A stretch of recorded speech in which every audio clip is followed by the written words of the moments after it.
बंदी छोड़ सतगुरु रामपाल जी परमेश्वर जी की जय हो। परम पिता परमात्मा सारी सृष्टि के रचनहार कुल मालिक असंख्य ब्रह्मांडों के स्वामी जगत गुरु तीनों लोकों में प्रवेश करके सबका धारण पोषण करने वाले राजाधिराज आत्माधार नाथों के नाथ देवों के देव महादेव सर्वेश्वर महेश्वर मृत्युंजय अजरो अमर आदि अनादि सनातनी प्रभु जगत पिता जगदीश्वर श्री श्री 1008 की उपाधि के वास्तविक अधिकारी अकाल मूरत सौद स्वरूपी राम वासुदेव सर्वगतम ब्रह्म परम पूज्य प्रथम पूज्य परम संत परम पुरुष परम धनी परम दयालु सत्य कबीर हक्का कबीर अल्लाहु कबीर अल्लाहु अकबर बाखबर अल्लाह ताला जगत के तारणहार जगत के मुक्तिदाता जगत के जगन्नाथ हारे के सहारे हिंदुओं के राम मुसलमानों के अल्लाह सिखों के वाहिगुरु ईसाइयों के मसीह दया के सागर दयानिधि करुणा के सागर करुणानिधि स्वयंभू परिभू संकट मोचन कष्ट हरण मंगल करण दुख भंजन अविगत कबीर निर्विकार निर्विषम परमात्मा अलय अलेख सतगुरु आदि अनादि सतगुरु असली मर्यादा पुरुषोत्तम असली राम असली कृष्ण असली घनश्याम असली मुरारी राजाओं के राजा महाराजाओं के महाराजा शहंशाहों के शहंशाह सम्राटों के सम्राट भगवानों के भगवान अल्लाहों के अल्लाह प्रभुओं के प्रभु मसीहाओं के मसीह सच्चे वाहिगुरु बाबाओं के बाबा पीरों के पीर सेठों के सेठ जगत सेठ सावड़सा सेठ सर्वगुण संपन्न अनंत कोटि कलाओं के स्वामी अनंत कोटि ब्रह्मांडों के नायक योगियों में महायोगी ध्यानियों में महाध्यानी सिद्धों में परम सिद्ध ज्ञानियों में तत्वज्ञानी ब्रह्मज्ञानी महाज्ञानी परम ज्ञानी सर्वश्रेष्ठ ज्ञानी विज्ञानी युवा कबीर समर्थ कबीर असमवात अमित ओजा सच्चे रहनुमा करीम अल्लाह सुभान अल्लाह दुनिया के अंतिम पैगंबर 8 सितंबर 1951 से गांव धनाना जिला सोनीपत हरियाणा भारतवर्ष की पावन भूमि पे प्रकट रियल कल की भगवान श्री नारायण साकार हरि श्री बाबा साहेब नूर अनंत परमात्मा सच्चे दरवेश सच्चे बाखबर गरीब निवाज संत श्रोमणी सतगुरु रामपाल जी परमेश्वर जी के चरण कमल में साध संगति से जुड़े हुए देश विदेश से आप और हम सभी सत्सेवक भाई बहनों का अनंत कोटि दंडवत प्रणाम। सत्साई भाई और बहनों, बहुत बड़ी दया बहुत बड़ी मेहर पूज्य गुरुदेव भगवान की परमेश्वर रामपाल जी की, जिनके शुभ आशीर्वाद से विशेष आशीर्वाद से आप और हम सभी साध संगति से जुड़े हुए सत्सेवक भाई बहन ज्ञान को आधार बनाकर हर प्रकार से संघर्ष करते हुए इस मोक्ष मार्ग पर गुरुदेव भगवान के अमर तत्व ज्ञान को आधार बनाकर दृढ़ता के साथ निरंतर दिन प्रतिदिन आगे की ओर ही बढ़ रहे हैं। भाई और बहनों, इस कलयुग की बिचली पीढ़ी में परमेश्वर रामपाल जी की जो विशेष रजा विशेष मेहर छप्पर फाड़ उनके सत्सेवक बच्चों के ऊपर है, आज इस 21 ब्रह्मांड में किसी के ऊपर नहीं है। तो भाई और बहनों, आप और हमने इस रजा को इसी प्रकार से मर्यादाओं में रहकर गुरु को परमेश्वर मानकर अपने हृदय में बैठाकर ज्ञान को आधार बनाकर बरकरार रखना है। भाई और बहनों, पिछले कुछ दिनों से आप सभी को पता है कि पूज्य गुरुदेव भगवान की काल प्रेरित सतलोक आश्रम मैनेजमेंट हरियाणा वालों के द्वारा जो गुरु को मानुष मानते हैं और अपने ही राजनीतिक प्रयासों के चलते उनको बाहर निकालने का सपना देख रहे थे, परमेश्वर ने उनके उन राजनीतिक उन प्रयत्नों पर पानी फेर दिया। कुछ दिन पहले इन्होंने हिसार कोर्ट में याचिका लगाई थी बेल के लिए, जमानत के लिए। तो पूज्य गुरुदेव भगवान ने जज को प्रेरणा करते हुए और आज 25/9/2025 को वो जमानत याचिका रद्द करवा दी। ये कोई सामान्य घटना नहीं है भाई और बहनों, क्योंकि इन लोगों ने राजनीतिक प्रयास करके, क्योंकि पिछले 2-3 वर्षों से गुरुदेव भगवान का जो कलयुगी परिवार है, उनके दोनों बेटे हैं, वो किस कदर हरियाणा में बीजेपी सरकार के मुरीद बने हुए हैं। संगत की मर्यादा तोड़वाने से भी पीछे नहीं हट रहे। मुख्यमंत्री की रैली में, प्रधानमंत्री की रैली में तुरंत हरियाणा रोडवेज की बसें बुलाकर आश्रमों में और संगत को बैठा देते हैं भीड़ के रूप में। तो इन लोगों के राजनीतिक प्रयासों के चलते भी पूज्य गुरुदेव भगवान ने जमानत याचिका स्वीकार नहीं की। अन्यथा विचार करो भाई और बहनों, हाई कोर्ट ने लगातार 2 मुकदमों में सजा को भी सस्पेंड करते हुए और निचली कोर्ट पर छोड़ दिया कि निचली कोर्ट चाहे तो संत रामपाल जी को जमानत दे सकती है, बेल दे सकती है।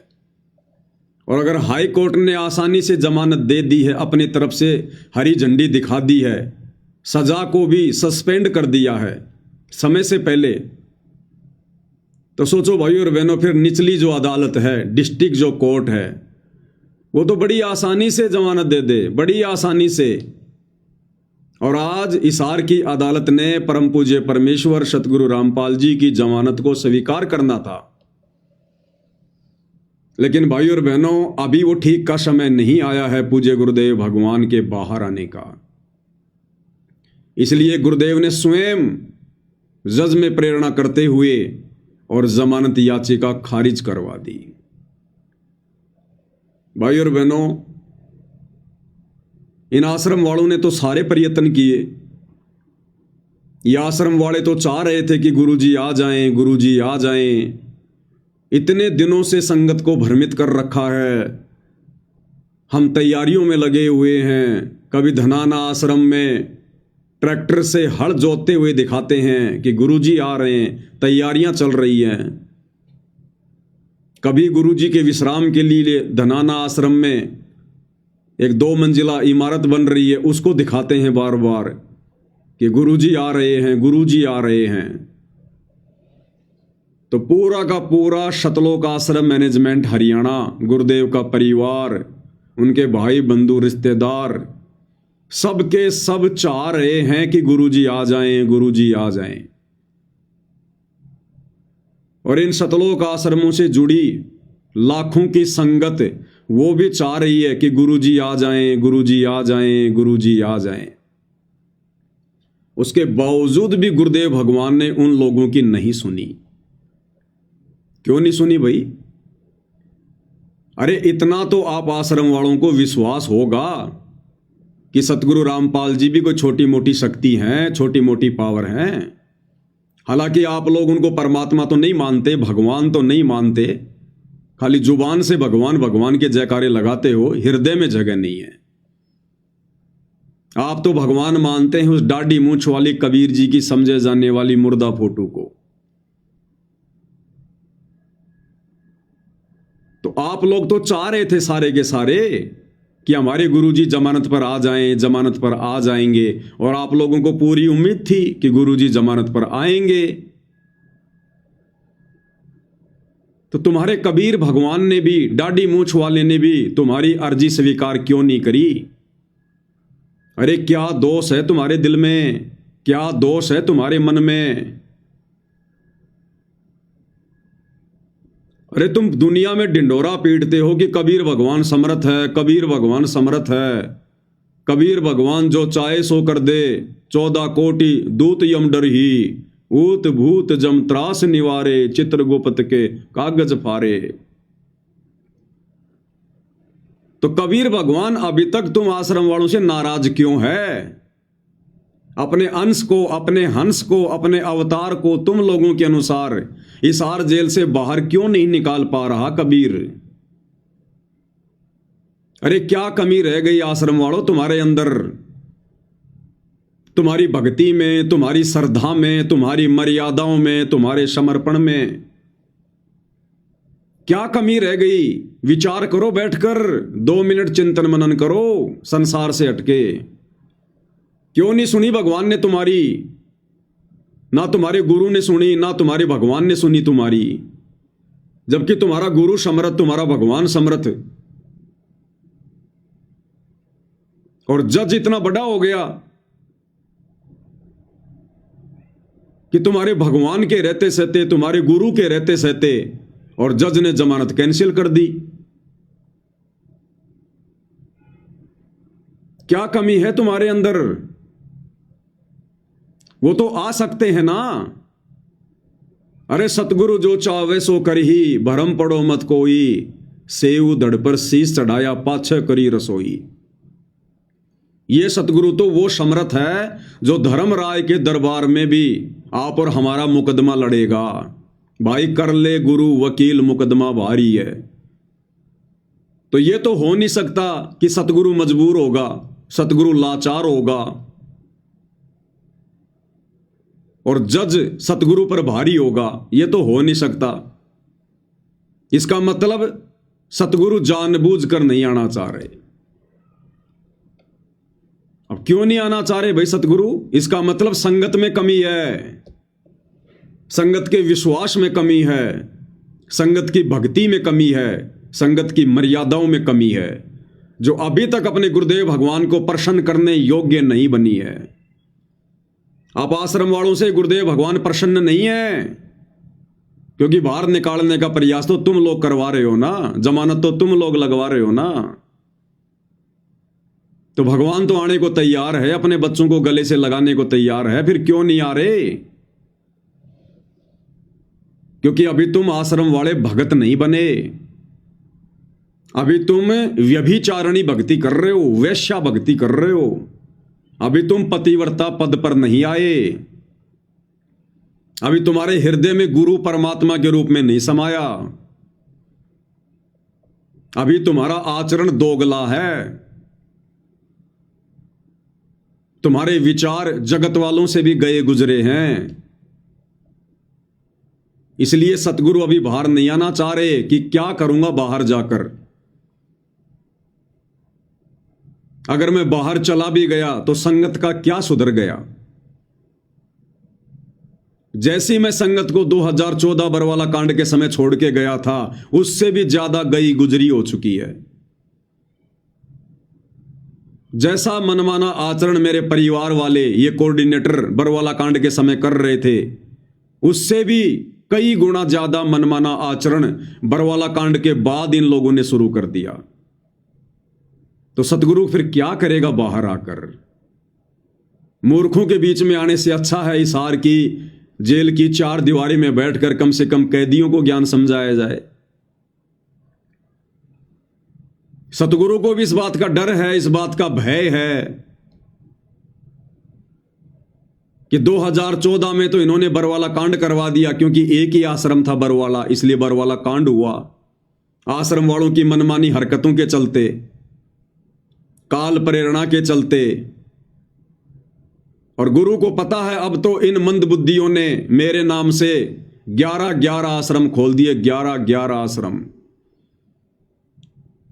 और यदि इन लोगों की इन्हीं मूर्खता के बीच में अगर मैं जमानत पर बाहर आ गया, तो अब तो किसी दिन तो धनाना कांड होगा, किसी दिन धनुषा कांड होगा, किसी दिन सोजत कांड होगा, किसी दिन श्यामली कांड होगा, किसी दिन खमाणो कांड होगा, किसी दिन मुंडका कांड होगा।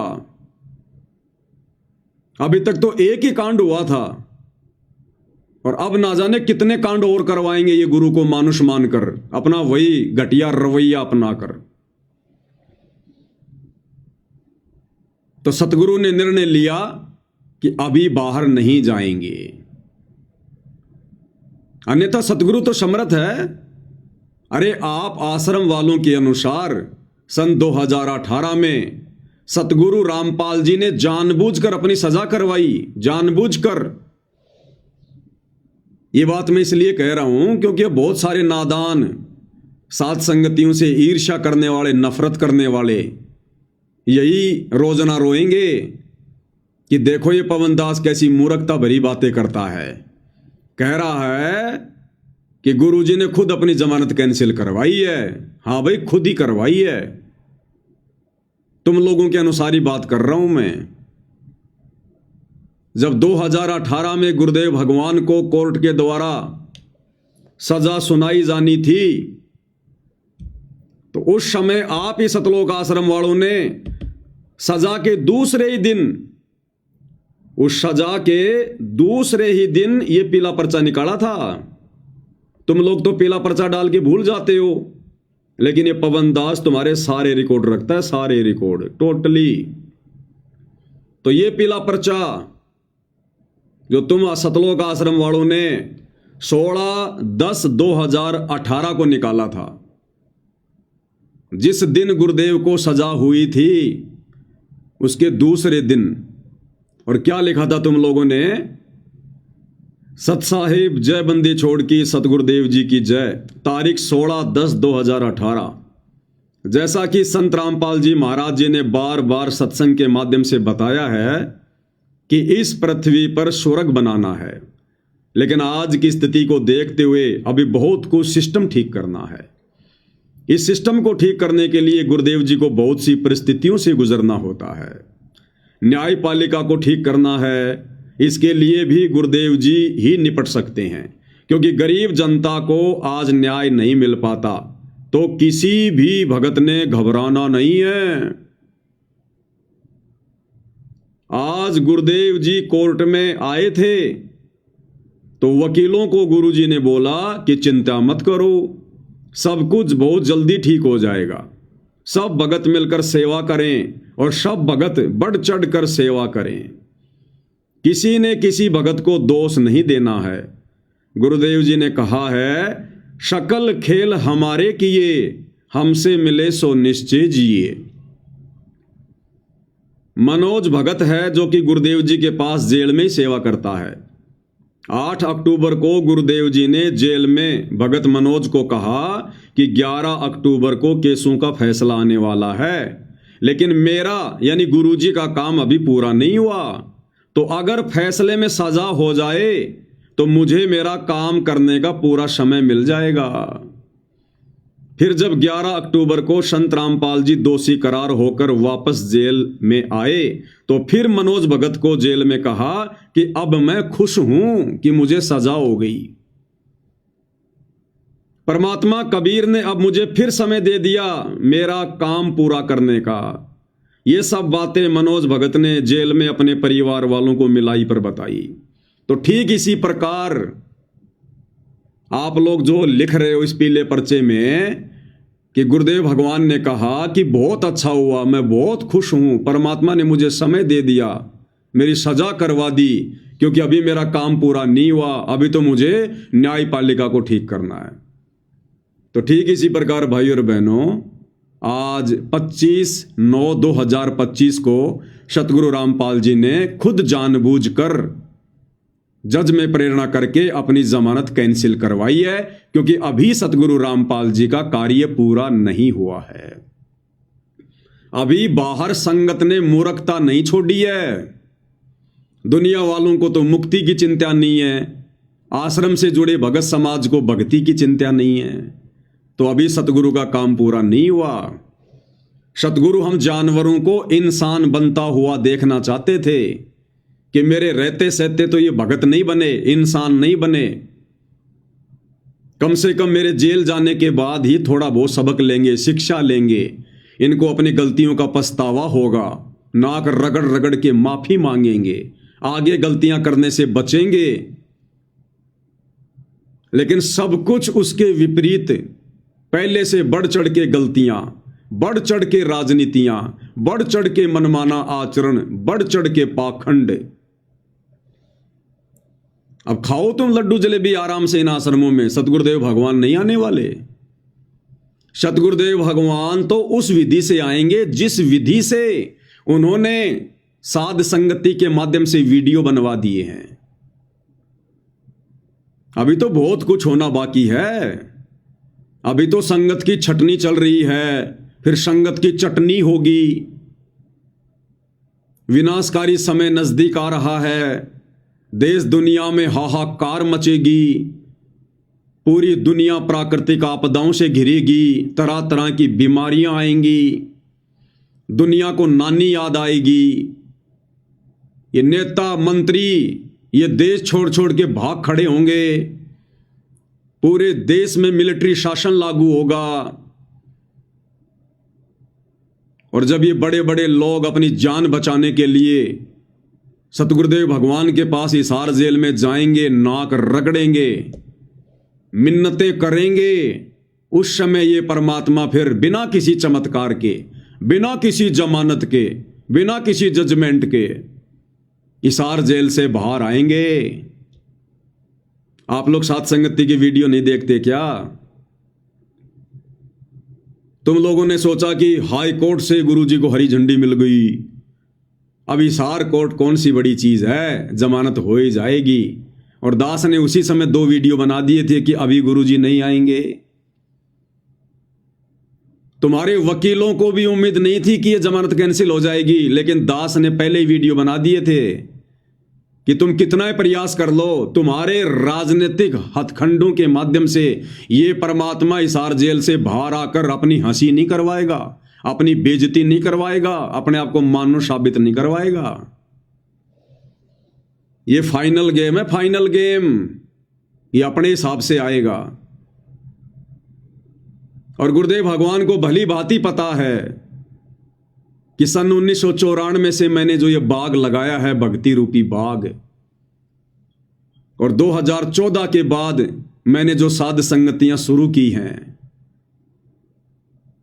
अपना यथार्थ 13वां कबीर पंथ शुरू किया है, केवल वही आत्माएं मुझे परमात्मा मानती हैं, परमेश्वर मानती हैं। और पिछले 4 युगों से मैं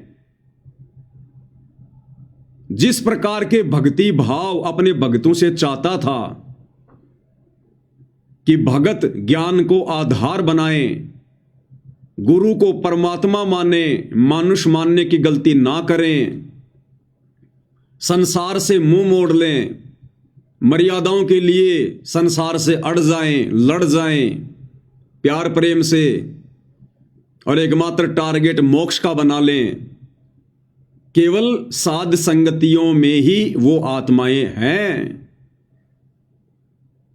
और घर घर में परमेश्वर ने वो प्रोसीजर शुरू करवा रखी है, गुरु को परमेश्वर मनवाकर गुरुदेव भगवान की आरती उतारना, गुरुदेव को चवर करना, गुरुदेव को भोग लगाना, एकमात्र उन्हीं का जयकारा लगाना, एकमात्र उन्हीं को दंडवत करना, एकमात्र उन्हीं की फोटो रखना, हर प्रकार से मर्यादाओं में रहना, ज्ञान को आधार बनाना, घर को आश्रम बनाना।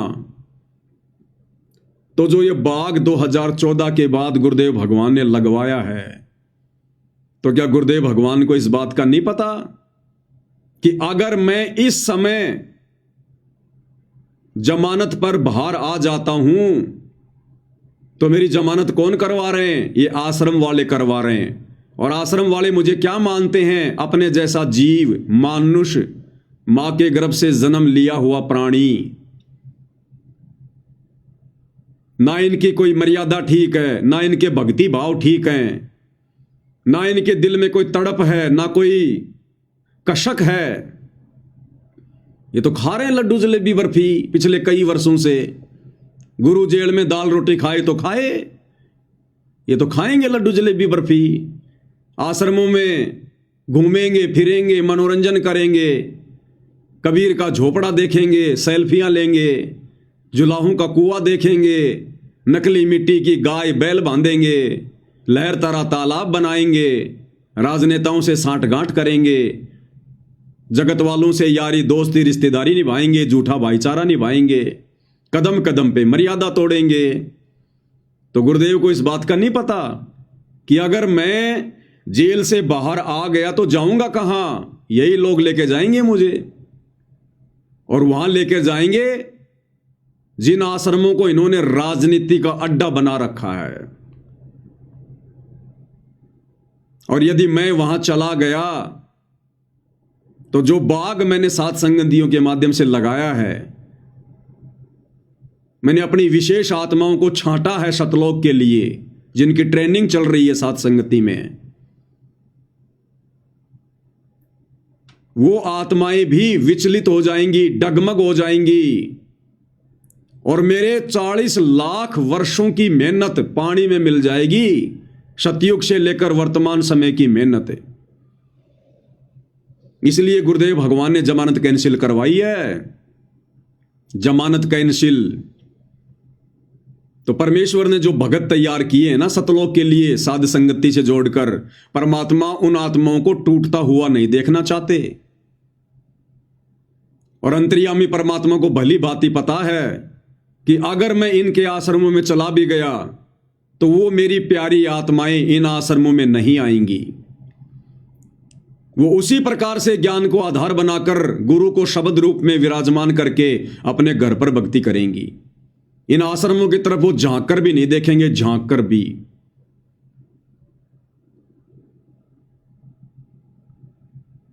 इसलिए परमपिता परमेश्वर ने अपनी जमानत कैंसिल करवाई है। और गुरुदेव को पता है यदि मैं इन आश्रमों में आ गया तो इन लोगों का सुधर क्या गया। इनकी तो वही घटिया आदतें, मनमाना आचरण, गुरु को मानुष मानना। तो मैंने जो चंद भगत छांटे हैं सात संगतियों के माध्यम से, फिर उनमें और आश्रम वालों में, अगर वो सात संगत वाले आश्रमों में आ गए तो उनमें और इन काल प्रेरित आश्रम वाले भक्तों में भला क्या अंतर रह जाएगा। क्योंकि साध संगत वाले अगर आश्रमों में जाएंगे तो आश्रमों के अनुसार ही भक्ति करनी पड़ेगी, फिर से गुरु को मानुष मानना पड़ेगा, फिर से आपने ऑडियो वीडियो से आरतियां करनी पड़ेंगी, इन्हीं की तरह दंडवत करना पड़ेगा।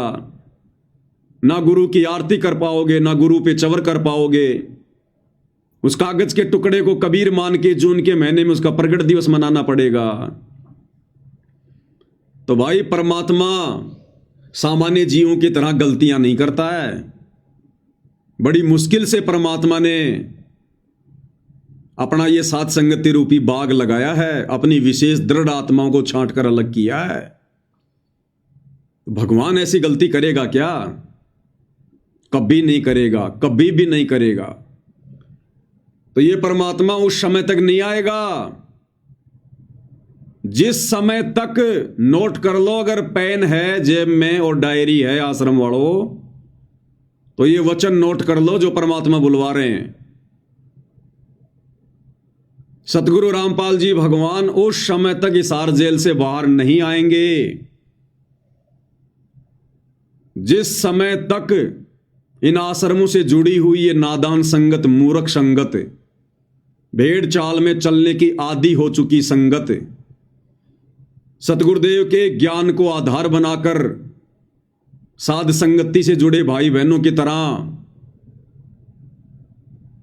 जब तक ये संगत हृदय से गुरु को परमात्मा मानने नहीं लग जाएगी,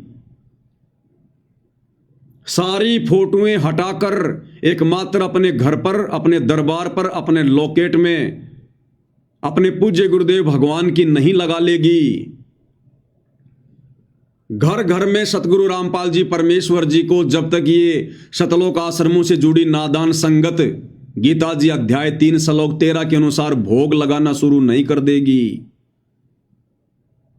और घर घर में सत्सेवक भाई बहनों की तरह ये 5 दीपक वाली थाली लेकर परमेश्वर के विधान अनुसार पाती पंच पोप कर पूजा और देव निरंजन और न दूजा, जब तक घर घर में गुरुदेव भगवान की आरती उतरना शुरू नहीं हो जाएगी, जब तक घर घर में गुरु को परमेश्वर मानकर तीनों समय की आरती के समय या दोनों समय की आरती के समय भोग लगाते समय ये चौवर राम होना शुरू नहीं हो जाएगा, गुरुदेव को परमेश्वर मानकर। और जब तक ये नादान संगत जो इन सतलोक आश्रमों से जुड़ी हुई है और इन सतलोक आश्रम के कोऑर्डिनेटरों ने, आश्रम संचालकों ने, गुरुदेव के परिवार वालों ने काल प्रेरणा से जो संगत की मर्यादाएं तोड़वाई हैं, संगत की भक्ति बर्बाद करवाई है, जब तक ये नादान संगत ज्ञान को आधार बनाकर इन लोगों का बहिष्कार करना शुरू नहीं कर देगी, अपने अपने कोऑर्डिनेटरों से, नामदान संचालकों से सवाल जवाब करना शुरू नहीं कर देगी, तब तक भाई और बहनों परमेश्वर दया नहीं करेंगे, नहीं करेंगे। और यह संगत यदि ऐसा नहीं करेगी तो फिर परमेश्वर अपनी विधि से आएंगे और नादान संगत की चटनी होगी, चटनी। युग परिवर्तन के समय में चटनी। परमात्मा चाहने वाली आत्माओं को तुम लोगों ने गुरु को मानुष मानकर उल्टी सीधी शिकायतें करके गुरुद्रोही साबित करवा दिया, गुरुद्रोही घोषित करवा दिया। क्या बीती होगी उस अंतर्यामी परमात्मा के दिल पर जब उन्होंने अपनी विशेष प्यारी आत्माओं को गुरुद्रोही कहा होगा। तुम लोगों की मूर्खता को देखकर अपने दिल पर, अपने कलेजे पर परमात्मा ने पत्थर रखकर अपने बच्चों को गुरुद्रोही कहा है। क्या उस परमात्मा को नहीं पता? भगवान बदल नहीं गया, भगवान वही है जो 650 साल पहले था। वही कबीर भगवान है वर्तमान में धरती पर, परम पूज्य सतगुरु रामपाल जी के रूप में। और क्या बताया गुरुदेव भगवान ने जब ये 650 साल पहले आए थे उस स्वरूप के विषय में, कि लोगों ने उनके साथ में कैसी कैसी बदतमीजियां की, ठंडा पानी तक नहीं पीने दिया। उसके बावजूद भी उन्होंने किसी को उफ तक नहीं कहा, किसी को शराप नहीं दिया। किसको शराप दें? सब उन्हीं के तो बच्चे हैं। तो आज क्या भगवान बदल गया जो अपने बच्चों को यह कहेगा कि तू गुरुद्रोही है, जबकि उनसे बढ़कर संगत में कोई गुरुमुखी नहीं? तो सोचो परमात्मा ने कैसे अपने कलेजे पर पत्थर रखकर ये शब्द कहे होंगे। क्या कह रहे हैं गुरुदेव भगवान? भगवान नहीं बदल गया, ना उनका विधान बदल गया, बदल गए भगत, बदल गई भगतों की सोच। क्या कह रहे हैं परमात्मा?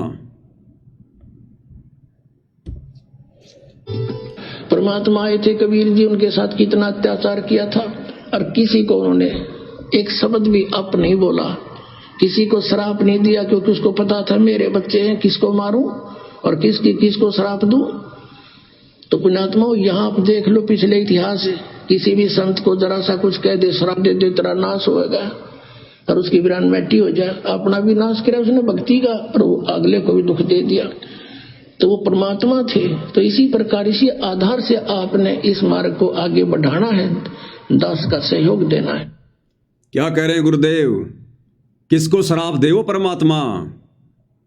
वो अन्य नकली साधु संतों की तरह नहीं होता, दुर्वासा की तरह नहीं होता, विश्वामित्र की तरह नहीं होता, चुनक ऋषि की तरह नहीं होता, जो जरा सा उनको कोई कुछ कह दे और श्राप दे दें, सामने वाले का सत्यानाश कर दें। ये गुरुद्रोही शब्द क्या है पता है तुम्हें? ये दुनिया का सबसे बड़ा श्राप है, सबसे बड़ा श्राप। अरे गुरुद्रोही होने के बावजूद 650 साल पहले परमात्मा ने कमाल को भी कभी गुरुद्रोही नहीं कहा, उस समय कभी गुरुद्रोही नहीं कहा। आज गुरुदेव भगवान बता रहे हैं कि वो गुरुद्रोही हो गया था, उस समय कबीर भगवान ने उसे गुरुद्रोही नहीं कहा। और आज जो आत्माएं गुरु को परमात्मा मान रही हैं, अपनी पलकों पे रखती हैं, उनके लिए अपनी जान हथेली पर लेकर चलती हैं, उनके वचन को निभाने के लिए समाज से संघर्ष कर रही हैं, उन आत्माओं को परमात्मा गुरुद्रोही की संज्ञा देंगे? आश्रम वालों, तुम्हारी बुद्धि भ्रष्ट है, बुद्धि भ्रष्ट। तो जब तक यह संगत लाल और लालड़ी की पहचान करने योग्य नहीं हो जाएगी, स्वयं निर्णय करने के योग्य नहीं हो जाएगी, अभी तक तो तुम आश्रम वाले भगत को नहीं पहचान पाए। भगत को, भगवान को क्या तुम खाक पहचानोगे? ये पवनदास तुम्हारे सामने पिछले 10 वर्षों से चिल्ला रहा है, मकान के किसी कोने में बैठ के नहीं, सोशल मीडिया पर, इंटरनेशनल चैनल है फेसबुक, इंटरनेशनल, और 10-15 हजार वीडियो बनवा दिए परमात्मा ने। अरे मेरे इतने वीडियो देखकर, अच्छे से मेरी रहनी करनी को देखकर, मेरे विचारों को देखकर, मेरे बोल वचनों को सुनकर, और 10 साल से तुम एक भगत की पहचान नहीं कर पाए कि गुरुद्रोही क्या होता है, गुरुद्रोही के क्या लक्षण बताए गुरुदेव ने। जो साथ संगत वाले भाई बहन गुरु की महिमा करते करते अपने मुंह का थूक सुखा लेते हैं, उनको तुम गुरुद्रोही कह रहे हो। और जो दिन रात राजनेताओं के चरणों में पड़े हुए हैं, गंदी राजनीति कर रहे हैं, वो गंदगी तुम लोगों को खिला रहे हैं, आन उपासना करवा रहे हैं तुम्हारे से, दर दर धक्के खिला रहे हैं तुम्हारे से, एक भी मर्यादा तुम्हारी सुरक्षित नहीं छोड़ी, दान धर्म तुम्हारा दुरुपयोग हो रहा है, उनको तुम गुरुमुखी कह रहे हो, परम भगत कह रहे हो। तो क्या करेंगे गुरुदेव भगवान जमानत करवा कर ऐसे मंद बुद्धियों के बीच में आकर, जिनको अभी तक केवल एक भगत की पहचान नहीं करनी आई, वो भगवान की क्या खाक पहचान करेंगे। तो परमेश्वर अब अपने हिसाब से आएगा, अपने हिसाब से, अपने हिसाब से, क्योंकि तुम्हारे को गुरुदेव ने मौका दिया तुम्हारे हिसाब से आने के लिए, तुम्हारी बरवाला कांड की गलतियों को माफ किया, नजरअंदाज किया, कोई बात नहीं, बच्चों से गलती हो गई, हो सकता है मेरे जेल जाने के बाद ये सुधर जाएंगे, संभल जाएंगे। बरवाला कांड किसकी देन है? राष्ट्रीय समाज सेवा समिति की, सतलोक आश्रम मैनेजमेंट हरियाणा की, इन कोऑर्डिनेटरों की, गुरुदेव के परिवार की। सारी की सारी व्यवस्था तो ये संभाल रहे थे, हथियारों की व्यवस्था करना, भक्तों को कमांडो बनाना, सरकारों के खिलाफ पुस्तकें लिखना, जजों को भड़काना, सारी व्यवस्था तो ये कर रहे थे। इन्हीं लोगों के कारण भक्तों की और प्रशासन की झड़प हुई, 6 भक्तों की मौत हुई और मुकदमा लगा सतगुरु रामपाल जी पर। सतगुरु रामपाल जी ने मारा है। सतगुरु रामपाल जी ने तुम्हें आदेश दिया था कि पुलिस वालों को आश्रम में मत आने दो, या मैं तारीख पर नहीं जाऊंगा, तुम कमांडो बन जाओ, हाथों में हथियार ले लो। अरे जिस भगवान ने पिछले 35 वर्षों से इन हाथों से कुकर्म छुड़वाकर दान करना सिखाया, इन हाथों को सामने वाले के सामने आदीनी से जोड़ना सिखाया, इन हाथों में सुमरणी पकड़ाकर मंत्र करना सिखाया, वो भगवान बरवाला कांड में तुम्हें उस कव्य जैसे काले काले कपड़े पहनाकर, हाथों में 6-6 फुट के डंडे देकर, बंदूकें देकर तुम्हारे को कमांडो बनाएगा, तुम्हें लड़ाकू बनाएगा, तुम्हें गुंडा और मवाली जो है वो बनवाएगा। सारा का सारा षड्यंत्र गुरुदेव के परिवार का, इन हत्याओं का जिम्मेदार गुरुदेव का परिवार, ये कोऑर्डिनेटर, और इनको अपनी गलती का जरा भी इनको मलाल नहीं है। अरे नाक रगड़ के माफी मांग लेनी चाहिए थी, नाक रगड़ रगड़ के, और कोर्ट में जाकर सरेंडर कर देना चाहिए था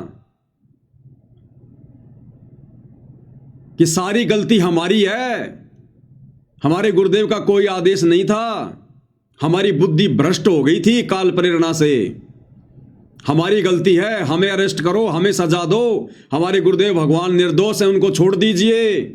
ये होता है शिष्य का धर्म। और तुम लोगों ने क्या किया? कोई 8 साल से भगोड़ा बन के घूम रहा है, कोई 10 साल से भगोड़ा बन के घूम रहा है, छुपते फिर रहे दर दर की ठोकर खाते हुए। कब तक छुपोगे? अरे सरकार से तो छुप जाओगे, प्रशासन से तो छुप जाओगे, अपने कर्मों से कैसे छुपोगे? भगवान से कैसे छुपोगे? वो सजा बाकी है, मिलेगी सजा। ये बकवास ज्यादा दिन की नहीं है जो तुम कर रहे हो वर्तमान में, ये पाखंड आडंबर। पाप का घड़ा भर गया तुम्हारा, समय नजदीक है, बच नहीं पाओगे अब। बहुत दिन हो गए तुम्हें काल की गुलामी करते हुए, सतगुरु के दिल पर चोट करते हुए।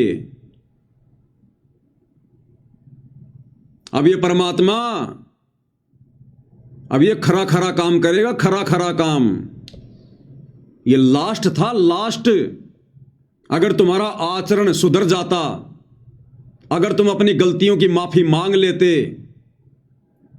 और ये जो आश्रम तुमने खोले हैं, यदि इनको राजनीति का और मनोरंजन का अड्डा ना बनाकर अगर भक्ति का इनको सेंटर बना लेते, तो हो सकता है परमात्मा दया कर देते।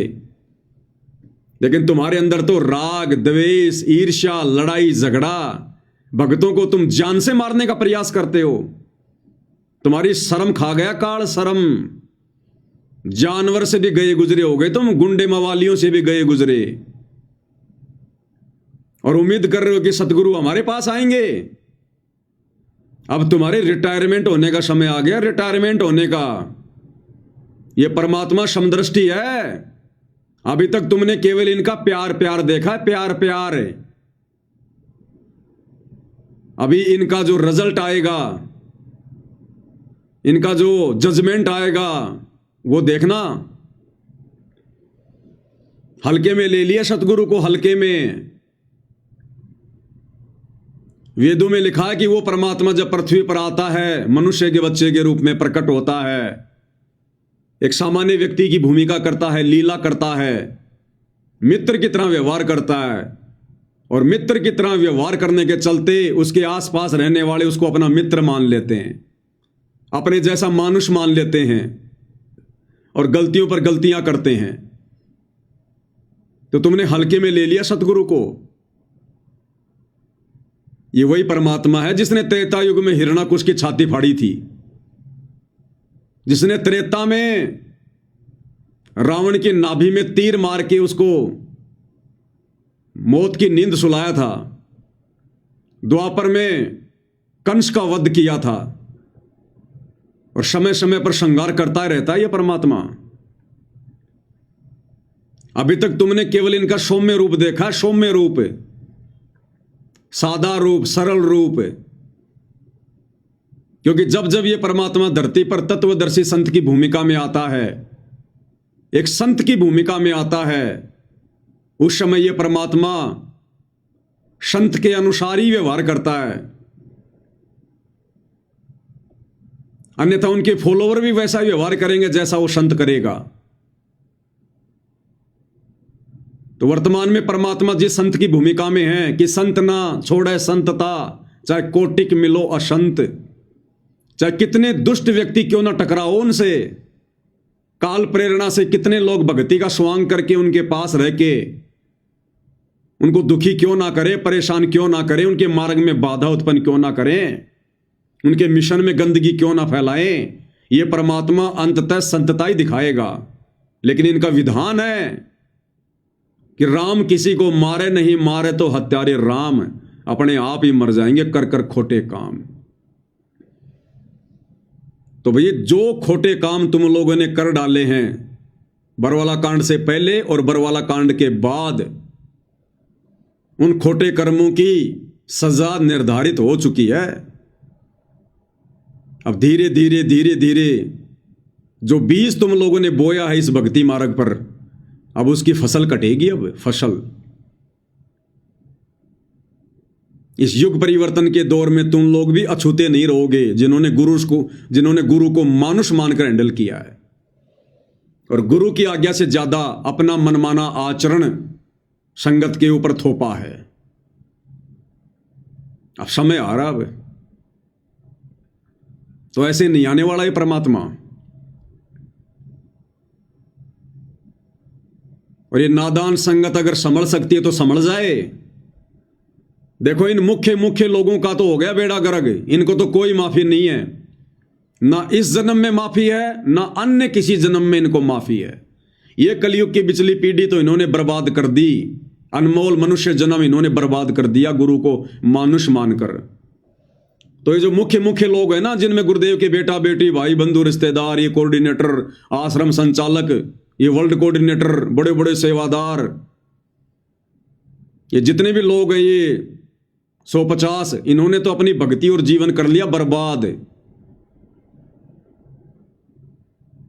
लेकिन संगत को फिलहाल मौका है, कब तक? जब तक गुरुदेव भगवान हिसार जेल से बाहर नहीं आते हैं। और ये जानबूझकर गुरुदेव ने आज अपनी जमानत कैंसिल करवाकर इस नादान संगत को एक मौका दिया है और ये लास्ट मौका है, अंतिम मौका है ये। संभल सको तो संभल लेना, इसके बाद मौका नहीं मिलेगा। उसके बाद तुमने जो बीज बोया है इस भक्ति मार्ग पर, जैसी तुमने मर्यादा निभाई है, जैसा तुमने गुरु को मानकर भक्ति की है, वैसा ही परिणाम मिलेगा, वैसा ही। तो तुम्हें 2-2.5 साल का मौका और मिल रहा है, 2-2.5 साल का। संभल सको तो संभल जाना संगत वालों, अन्यथा तुम्हारी दुर्गति करवा के छोड़ेंगे ये लोग, दुर्गति। तुम्हें ना घर का ना घाट का, धोबी का कुत्ता बना के छोड़ेंगे, धोबी का कुत्ता। तुम्हें हर प्रकार से इन लोगों ने बर्बाद कर दिया, हर प्रकार से। तुम्हारी भक्ति इन्होंने बर्बाद करवा दी, मर्यादा इन्होंने खंडित करवा दी, दान का इन्होंने दुरुपयोग करवा दिया। तुम्हें दर दर का भिखारी बना के छोड़ दिया, दर दर का भिखारी। तुम्हारे पास भक्ति की छींट भी नहीं है, मर्यादा सबकी खंडित है, गुरु जी का आशीर्वाद नहीं है। ये थोड़ी बहुत बैटरी जो तुमने चार्ज कर रखी है, थोड़े बहुत दिन मर्यादा में रह के भक्ति करके, कब तक चलेगी? गुरु के मार्ग में अंधे होकर चलने वालों की बैटरी भी जल्दी डिस्चार्ज होती है। तो दास तो भैया निवेदन कर सकता है, प्रार्थना कर सकता है, विनती कर सकता है। ये दास आज जो वचन बोल रहा है ना, ये तुम्हें कड़वे लग रहे होंगे, लेकिन परमात्मा कहते हैं जेता मीठा बोल ही तेता संत ना होए, और खरी खरी बाता कहे संत कहावे सोए। ये मीठी मीठी गोलियां खिलाकर अपना स्वार्थ सिद्ध करना, ये सतलोक आश्रम मैनेजमेंट वालों का धर्म है, सत्सेवकों का नहीं है। यहां जो बातें कहते हैं खरी खरी कहते हैं, चाहे साध संगति वाले हो, चाहे सतलोक आश्रम वाले हो। हमें तुम्हारे से कोई स्वार्थ नहीं है। इस दास ने कोई संत नहीं बनना, कोई बाबा नहीं बनना, कोई आश्रम नहीं खोलना।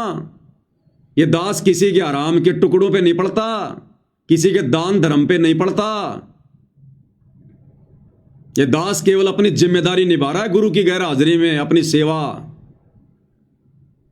और जो भी है खरी खरी कहेंगे, और खरी खरी कहते आए हैं, उसके लिए जेल भी जाना पड़ा, झूठे मुकदमे भी झेल रहे हैं, मार पिटाई भी खाई है, और आगे भी नौबत आई तो सहन करेंगे।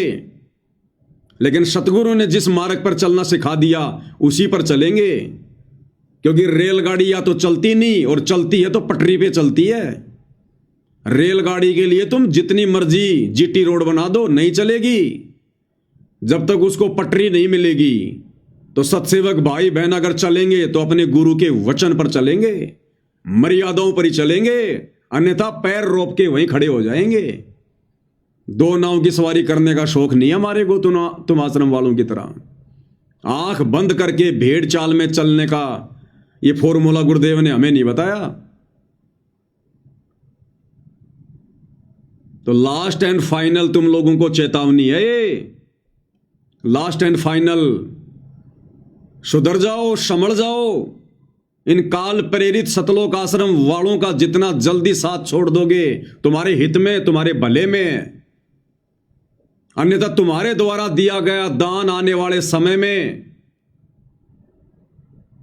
तुम्हारे शरीर पर कांटों की तरह चुभेगा, कांटों की तरह। अकाल मौत, घर घर में झगड़ा, लड़ाई, राग द्वेष, हॉस्पिटलों में सड़ोगे, हॉस्पिटलों में।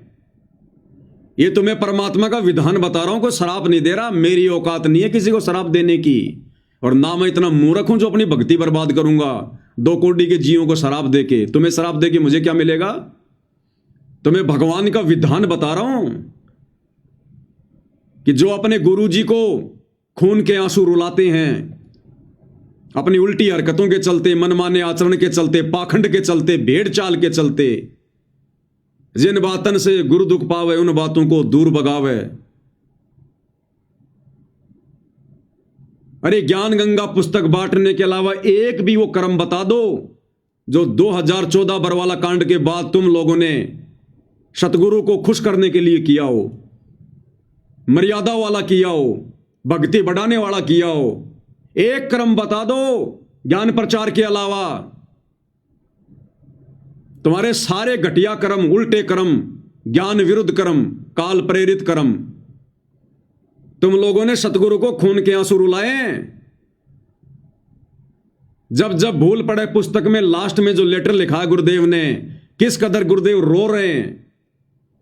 विशेष संदेशों में परमात्मा किस कदर तुम लोगों से विनती कर रहे हैं, प्रार्थना कर रहे हैं कि भाई अपने ऊपर रहम नहीं कर सकते तो इस दास के ऊपर रहम कर दो। तो मूर्खों से सतगुरु रहम की भीख मांग रहा है, रहम की भीख। अरे मर जाओ डूब कर नालायको। क्या मुंह दिखाओगे सतगुरु को आने के बाद? तुम लोगों से तो नकली संतों की संगत लाख गुना अच्छी है। भेड़ चाल में नहीं चलती, देखा देखी में नहीं चलती, भले उनके पास भक्ति नहीं है। तो ये लास्ट एंड फाइनल वार्निंग है तुम लोगों को सतगुरुदेव भगवान की तरफ से। इसलिए आज उन्होंने जानबूझकर इस नादान संगत को मौका देते हुए अपनी जमानत रद्द करवाई है, कैंसिल करवाई है। ये अपनी मर्जी का मालिक है, किसी जज के दबाव में नहीं बैठा। जेल की 4 दीवारियां इसको कैद नहीं रख सकती। लेकिन तुम्हें यह बात समझ में नहीं आएगी क्योंकि तुम गुरु को मानुष मानते हो, और जो गुरु को मानुष मानता है उसके हृदय में यह बात नहीं समाती। तो भाई विनती कर सकते हैं, बस प्रार्थना कर सकते हैं, इससे ज्यादा कुछ नहीं। सतगुरु वही चाहता है जो उन्होंने अपने सत्संगों में हमें बताया, समझाया। अरे सतगुरुदेव भगवान ने सत्संग किस लिए सुनाए थे? किस दिन के लिए सुनाए थे? भेड़ चाल में चलने के लिए। तुम आश्रम वालों ने तो सतगुरु के सत्संगों को बोरे में पैक करके खूंटी पे टांग दिया अचार डालने के लिए। सुने कभी सत्संग? तुमने ध्यान से विचार किया कभी? सत्संग सुनना अलग चीज बताई गुरुदेव ने, और सत्संगों को समझना मुख्य चीज है। क्या बताया परमात्मा ने? उस ताऊ की कहानी। 2 भाई थे, छोटे भाई की मृत्यु हो गई।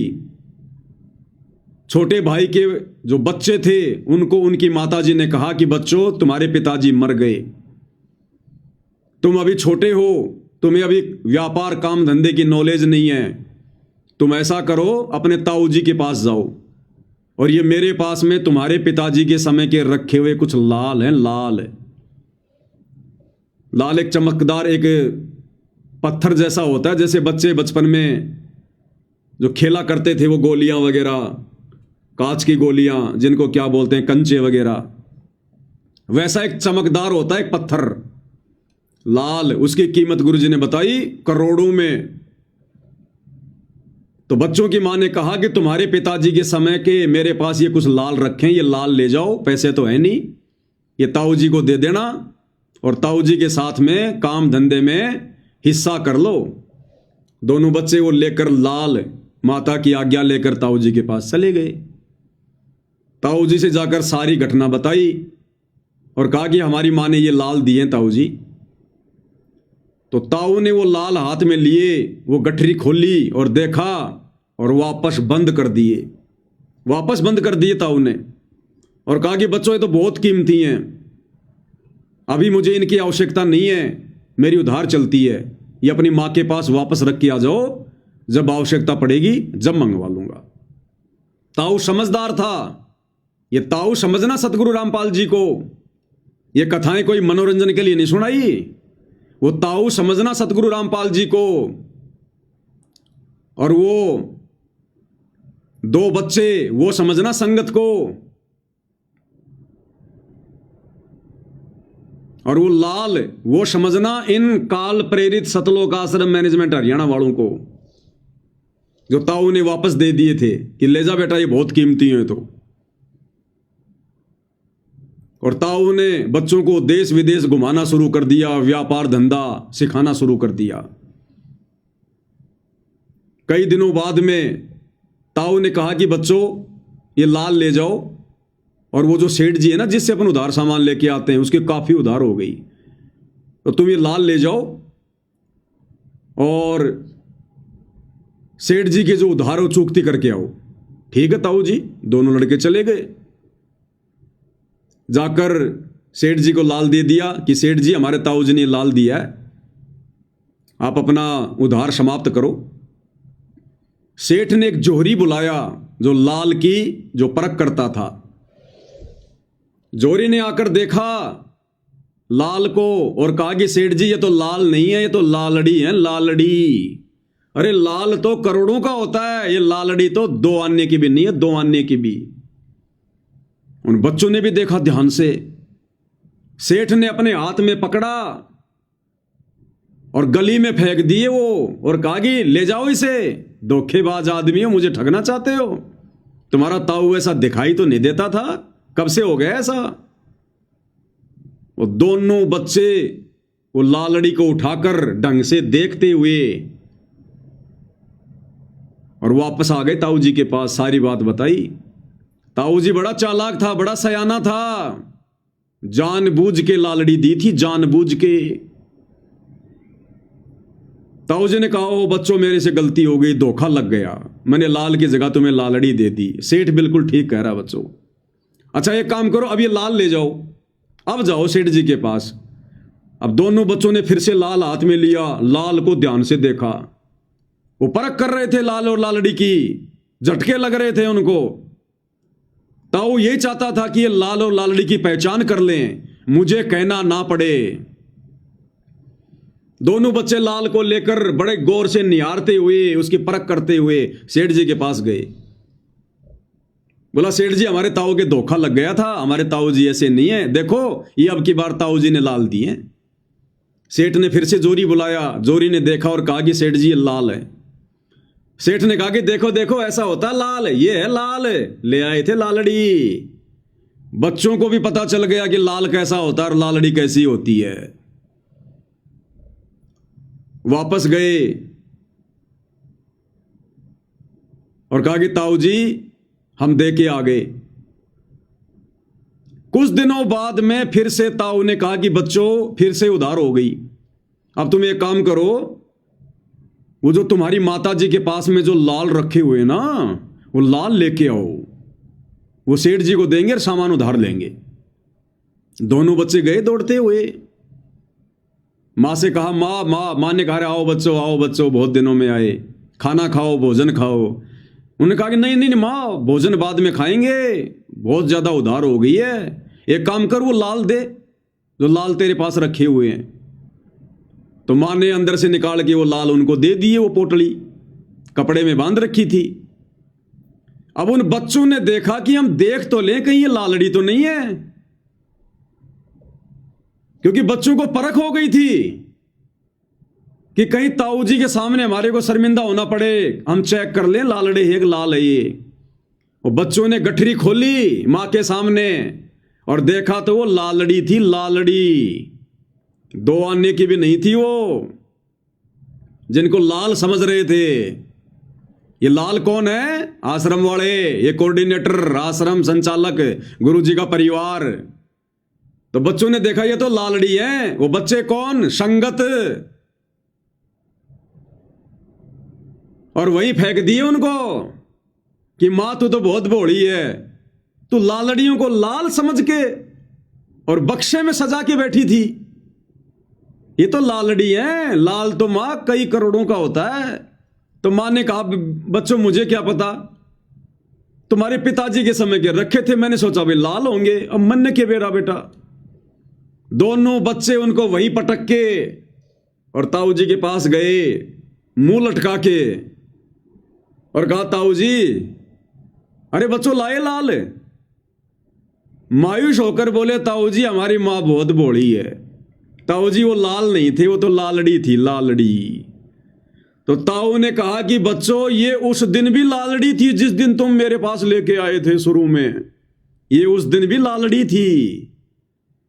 अगर मैं कह देता उस दिन कि ये लाल नहीं ये लालड़ी है, अगर गुरुजी कह दे संगत को कि ये मेरा परिवार भगत नहीं है, ये तो काल के दूत हैं, मेरे मार्ग को बर्बाद करने के लिए काल प्रेरणा से भगत बनने का ढोंग कर रहे हैं। अगर ताऊ कह देता कि बच्चों ये लाल नहीं लालड़ी, तो ताऊ ने कहा कि तुम उस दिन नाराज हो जाते और तुम्हारी मां भी दुख मानती कि मेरा जो पति है वो मेरे सिर पर नहीं है, इसलिए हमारे लाल को भी लालड़ी बता रहा है। बच्चों, आज तुमने खुद ही परख कर ली, मुझे बोलना नहीं पड़ा।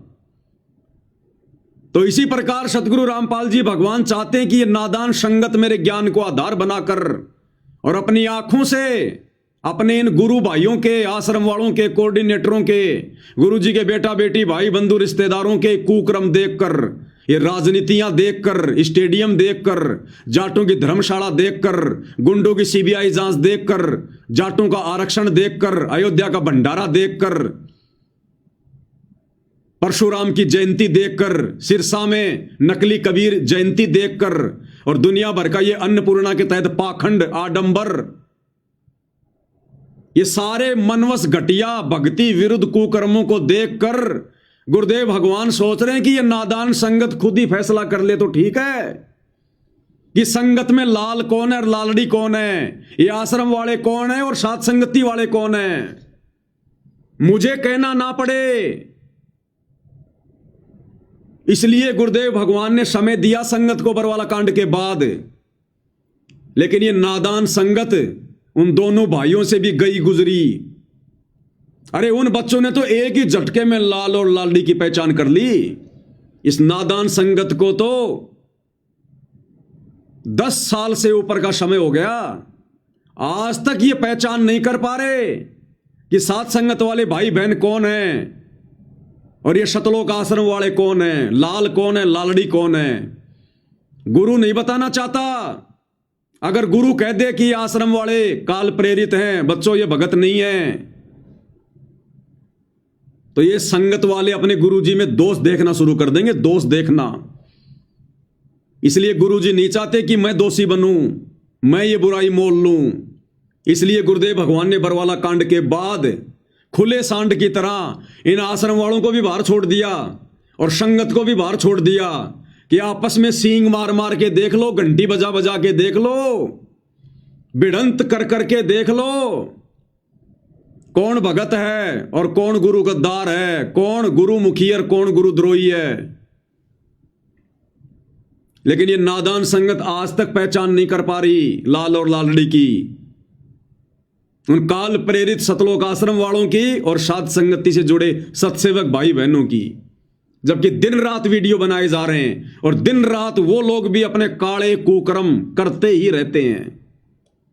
वो अपने कुकर्मों के वीडियो बनाते हैं, हम लोग ज्ञान आधार से वीडियो बनाते हैं। ये नादान संगत निर्णय नहीं कर पा रही, इसलिए अभी तक सतगुरुदेव भगवान बाहर नहीं आ रहे। इसलिए ताऊ ने, सतगुरु रामपाल जी ने जानबूझकर आज 25/9/2025 को अपनी जमानत जज में प्रेरणा करके कैंसिल करवाई है, क्योंकि अभी संगत नीर खीर का निबेरा करने के योग्य नहीं हुई है और ये 2-2.5 साल का समय और दिया जा रहा है। उस ताऊ ने समय नहीं दिया था, लेकिन ये ताऊ, भक्ति का ताऊ सतगुरु रामपाल जी दयालु परमात्मा फिर से तुम आश्रम वालों पर रहम कर रहा है।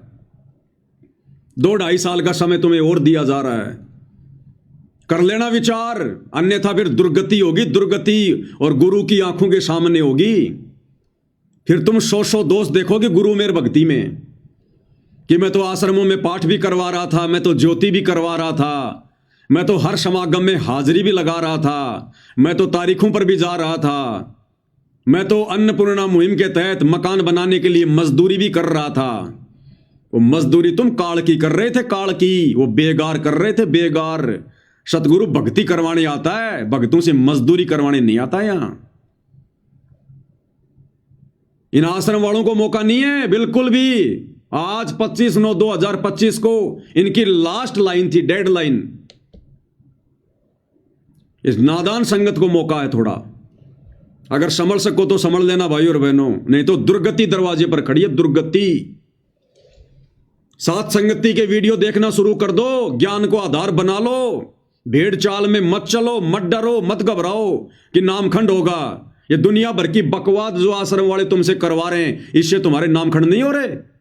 और अपने गुरु भाई बहनों के ज्ञान आधारित, गुरुदेव के सत्संगों पर आधारित वीडियो देखने से तुम्हारे नामखंड हो रहे हैं, तुम्हारी बुद्धि भ्रष्ट हो रही है, काल बैठा है तुम्हारी नाक पर।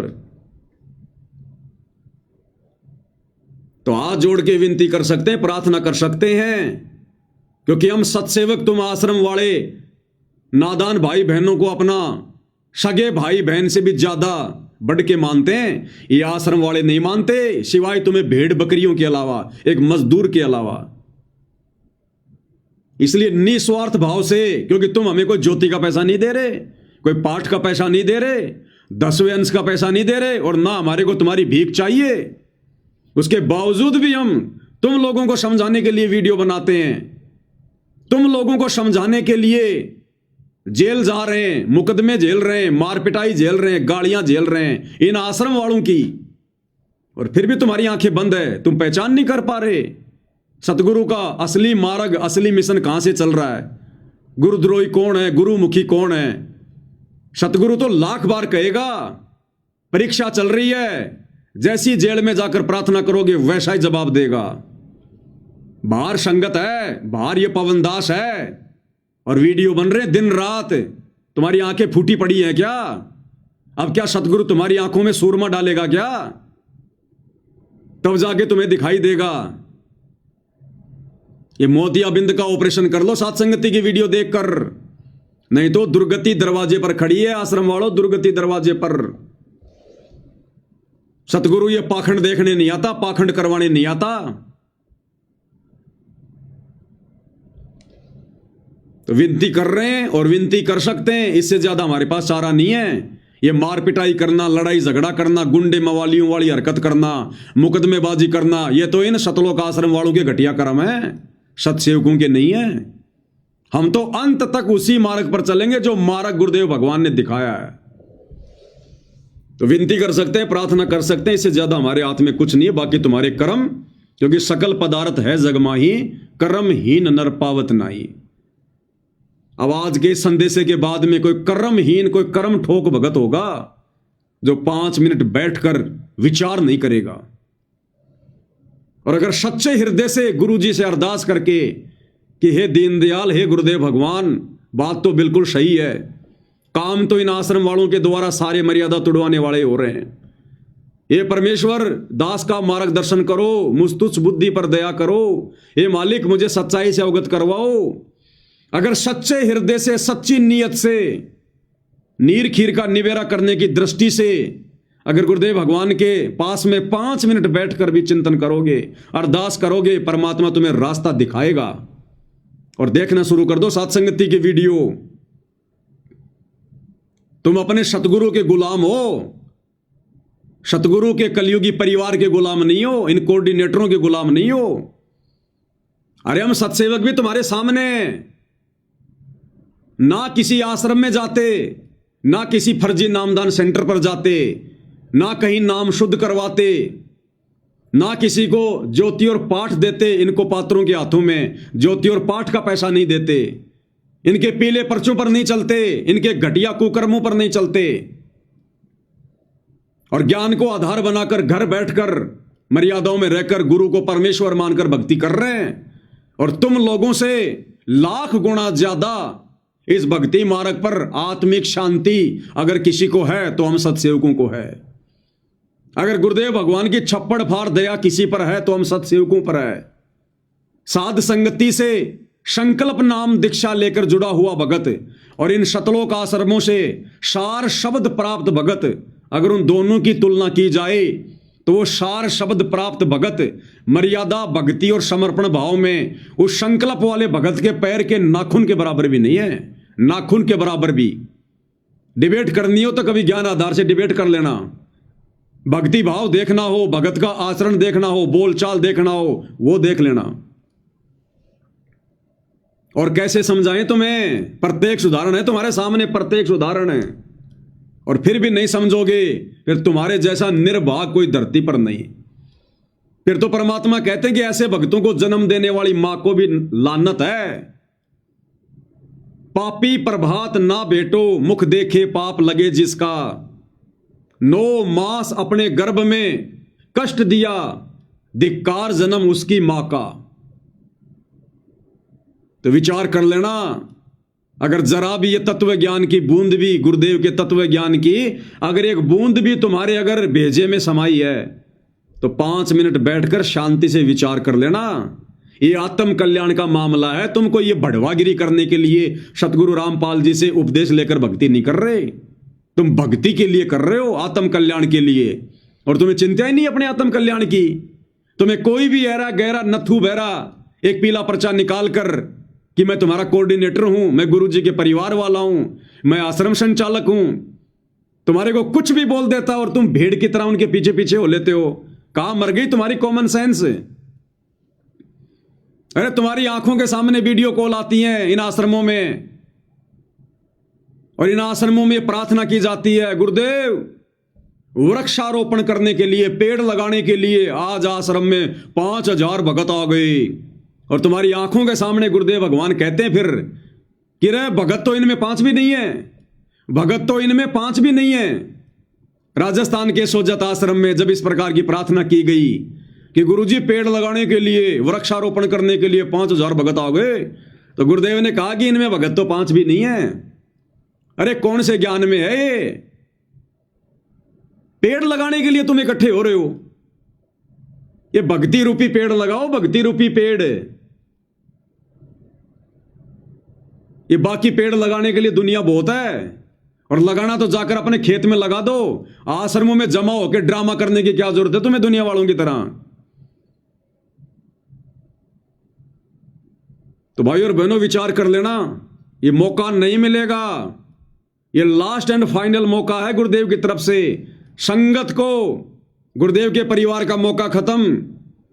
अब तो जैसे इनके संस्कार, जैसी इनकी भक्ति, जैसे इनके ये कर्म, अब तो उसके अनुसार ही इनको परिणाम मिलेंगे। ये संगत पे परमात्मा फिर भी दया कर रहे हैं 2-2.5 साल के लिए।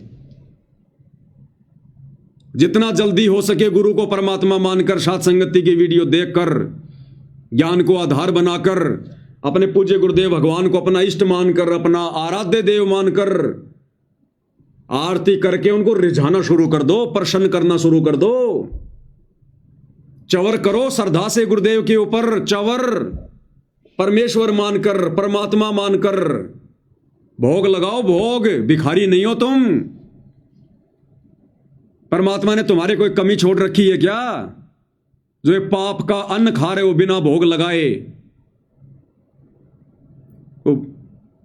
उस अन्नदेव की आरती से बात नहीं बनेगी, भोग की आरती करनी पड़ेगी जो नित्य नियम पुस्तक में लिखी हुई है। आज लग्या साहिब को भोग दीन के टुकड़े पानी का, तब तुम्हारे पाप भस्म होंगे, तुम्हें सद्बुद्धि आएगी। तो विचार कर लेना भाई और बहनों, विचार कर लेना, नहीं रोग आने वाले समय में। अरे तुम्हें तो खुश होना चाहिए, अपने गुरुदेव का 100 बार शुक्रिया अदा करना चाहिए कि हे गुरुदेव, आपने हम गधों को समझाने के लिए आपने कैसे इस पवन दास को सद्बुद्धि देके खड़ा कर दिया। ये परमात्मा, हम तो जेरे कुएं में पड़े हुए थे, हम तो आपके ज्ञान की छींट के आसपास भी नहीं थे। इस आपकी आत्मा ने आपके आशीर्वाद से वीडियो बना बना के हमें जगा दिया, हमें भक्ति मार्ग पर भगत बना दिया, हमें मर्यादित भगत बना दिया। तुम्हें तो शुक्रिया अदा करना चाहिए, और तुम कर रहे हो नफरत, तुम कर रहे हो ईर्ष्या। तो परमेश्वर की आत्माओं के साथ ईर्ष्या करने वाले को क्या प्रसाद मिलेगा? ये तो तुम्हारे ये कर्म डिसाइड करेंगे फिर आने वाले समय में। तो भाई और बहनों, आज पूज्य गुरुदेव भगवान की उस रद्द हो चुकी जमानत को लेकर दास को गुरुदेव ने प्रेरणा की। दास ने अपने विचार ज्ञान आधार से आप जियों के समक्ष प्रस्तुत कर दिए हैं। समय समय पर करता रहूंगा जब तक गुरुदेव भगवान दास के साथ में है, गुरुदेव का आशीर्वाद जब तक दास के साथ में है। अंत में पूज्य गुरुदेव भगवान की एक शब्द के साथ में महिमा करेंगे। बंदी छोड़ सतगुरु रामपाल जी परमेश्वर जी की जय हो। भक्ति दान गुरु दीजियो देवन के देवा हो, भक्ति दान गुरु दीजियो देवन के देवा हो।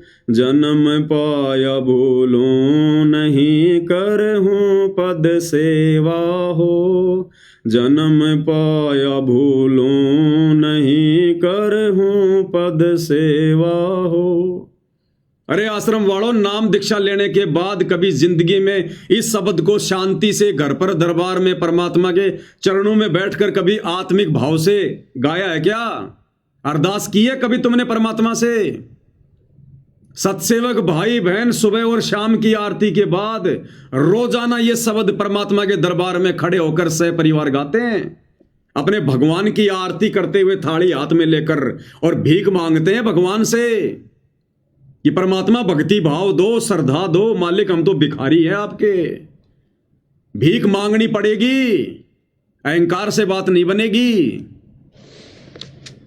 भक्ति दान गुरु दीजियो देवन के देवा हो, भक्ति दान गुरु दीजियो देवन के देवा हो, जन्म पाया भूलूं नहीं करहूं पद सेवा हो, जन्म पाया भूलूं नहीं करहूं पद सेवा हो।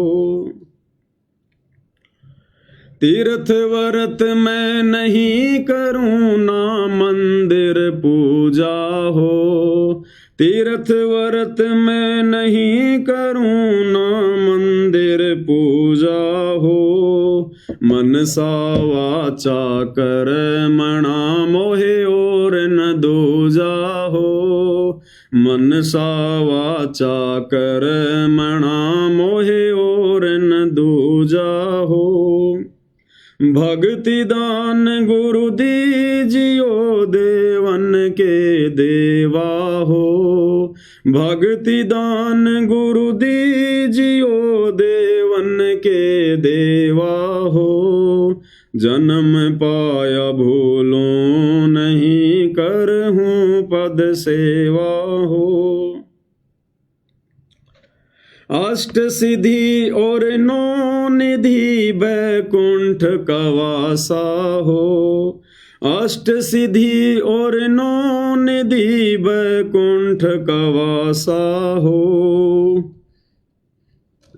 सो मैं तुमसे न मांगता सब थोथरी आशा हो, सो मैं तुमसे न मांगता सब थोथरी आशा हो, भक्ति दान गुरु दीजियो देवन के देवा हो, भक्ति दान गुरु दीजियो देवन के देवा हो, जन्म पाया भूलूं नहीं करहूं पद सेवा हो, जन्म पाया भूलूं नहीं करहूं पद सेवा हो, सुख संपत्ति परिवार धन और सुंदर नारी हो, सुख संपत्ति परिवार धन और सुंदर नारी हो,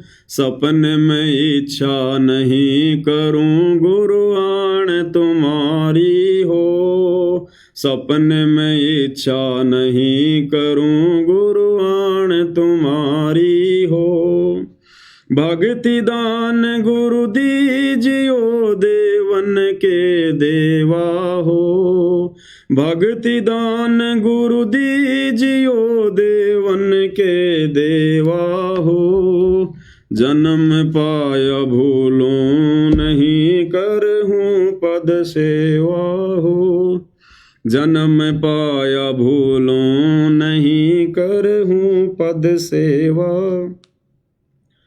इसमें भाई और बहनों एक लाइन है, क्योंकि आज नेपाल से कमला बहन का फोन आया था, तो बहन ने थोड़ा समाधान चाहा है कि भगत जी ये जो शब्द हम गाते हैं सभी सत्सेवक भाई बहन सुबह और शाम की आरती के बाद में गुरुदेव के दरबार में उनकी 5 दीपक वाली आरती के साथ आरती उतारते हुए, तो इसमें हम कहते हैं कि सुख संपत्ति परिवार धन और सुंदर नारी हो। तो भगत जी हम जो बहनें हैं, कि हम बहनों ने भी यही बोलना है कि सुख संपत्ति परिवार धन और सुंदर नारी हो? क्या हम ये नहीं बोल सकते कि सुंदर व्यक्ति हो या सुंदर पुरुष हो? देखो बहन जी, कुछ शब्द ऐसे हैं, उन शब्दों को हमने एज इट इज ही बोलना होता है, उसी हिसाब से। हमारे भाव तो परमात्मा जानते ही हैं अगर कोई माता बहन अगर ये शब्द गाएगी कि सुंदर नारी हो, तो मालिक तो अंतर्यामी है ना, हम तो उनके समक्ष खड़े होकर विनती कर रहे हैं ना। तो माता बहनों तो जो माता बहनें हैं वो तो उनका जो भाव होगा वो तो जो है वो पुरुष को लेकर होगा कि मैं शौपन में भी कोई पुरुष की इच्छा नहीं करूंगी। आपका ज्ञान समझ में आने के बाद हे परमेश्वर आत्म कल्याण के लिए मैं शौपन में भी रमैनी करने की नहीं सोचूंगी, नहीं सोचूंगा, शौपन में भी स्त्री के विषय में नहीं सोचूंगा। आपका ये ज्ञान समझ में आने के बाद, उससे पहले जिसकी हो गई हो तो हो गई हो, और उससे पहले जिसकी शादी रमैनी हो चुकी है, और अब यदि उसको ये बात समझ में आ गई है कि कामी क्रोधी लालची इनसे भक्ति न होए, भक्ति करे कोई शूरमा जात वर्ण कुल खोए, और विषय वासनाओं में रत भगत को तो परमात्मा ने कामी कीड़ा बताया। कामी कीड़ा नरक का।